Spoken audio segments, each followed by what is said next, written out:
समय के साथ हम सब बदलें। समय सदा एक जैसा नहीं रहता, वह बदलता एवं आगे बढ़ता जाता है, तो उसके अनुसार नए नियम निर्धारण भी करने पड़ते हैं। आदिम काल में मनुष्य बिना वस्त्रों के ही रहता था। मध्यकाल में धोती और दुपट्टा दो ही बिना सिले वस्त्र काम आने लगे थे। प्रारंभ में अनगढ़ औजारों हथियारों से ही काम चल जाता था। मध्यकाल में भी धनुष बाण और ढाल तलवार ही युद्ध के प्रमुख उपकरण थे, पर इन दिनों वे दोनों ही एक प्रकार से बेकार हो गए।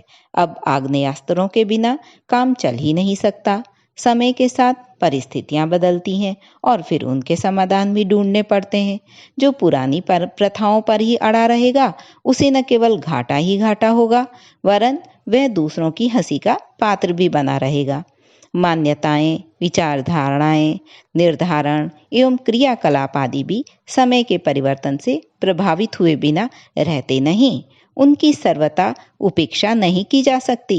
धर्मशास्त्र भी समय की मर्यादाओं में बंधे रहे और उनमें प्रस्तुत बदलाव के आधार पर परिवर्तन होते रहे हैं। स्मृतियां और सूत्र ग्रंथ भी भिन्न भिन्न ऋषियों ने अपने अपने समय के अनुसार नए सिरे से लिखने की आवश्यकता समझी और वह सुधार ही जनजीवन में मान्यता प्राप्त करता रहा। इसका कारण उन निर्माताओं में परस्पर विवाद या विग्रह होना नहीं है, वरन यह है कि बदलती परिस्थितियों को ध्यान में रखते हुए धर्म प्रचलन के स्वरूप में भी भारी हेरफेर किया गया। समय पीछे नहीं लौटता, वह निरंतर आगे ही बढ़ता है।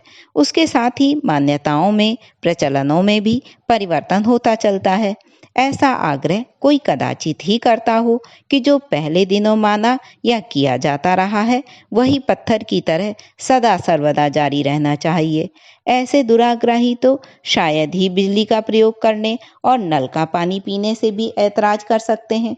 उन्हें शायद गुफा बनाकर रहने का भी आग्रह हो, क्योंकि पूर्व पुरुषों ने निवास के लिए उसी प्रक्रिया को सरल समझा था।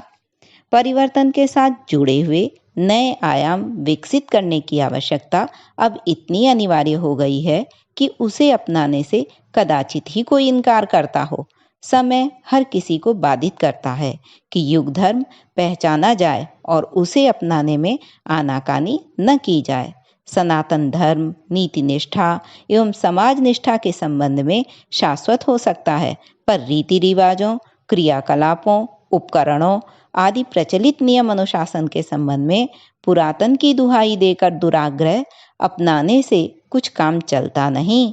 ऐसे हटवादी, दुराग्रही पुरातन परिपाटी के भक्त तो कहे जा सकते हैं, पर अपने अतिरिक्त और किसी को इसके लिए सहमत नहीं कर सकते कि लकीर के फकीर बने रहने में ही धर्म का पालन सन्निहित है। जो पुरातन काल में चलता रहा है, उसमें हेर फेर करने की बात किसी को सोचनी ही नहीं चाहिए। ऐसा करने को अधर्म कहा जाएगा और उसके करने वाले पर पाप चढ़ेगा। किसी भी भली बुरी प्रथा को अपनी और पूर्वजों की प्रतिष्ठा का प्रश्न बनाकर उस पर अड़ा और डटा तो रहा जा सकता है, पर उसमें बुद्धिमानी का समावेश तनिक भी नहीं है। मनुष्य प्रगतिशील रहा है और रहेगा। वह सृष्टि के आदि से लेकर अनेक परिवर्तनों के बीच से गुजरता हुआ आज की स्थिति तक पहुंचा है। यह क्रम आगे भी चलता ही रहने वाला है। पुरातन के लिए हटवादी बने रहना किसी भी प्रकार किसी के लिए भी हितकारी नहीं हो सकता। युग धर्म का निर्धारण और परिपालन ही प्रगतिशीलता का प्रधान चिन्ह है। युग धर्म को अपनाकर ही मनुष्य आगे बढ़ा है और आगे भी उसके लिए तैयार रहेगा। समय का यह ऐसा तकाजा है जिससे इनकार नहीं किया जा सकता। अखंड ज्योति, फरवरी 1990, पृष्ठ 3 और 4।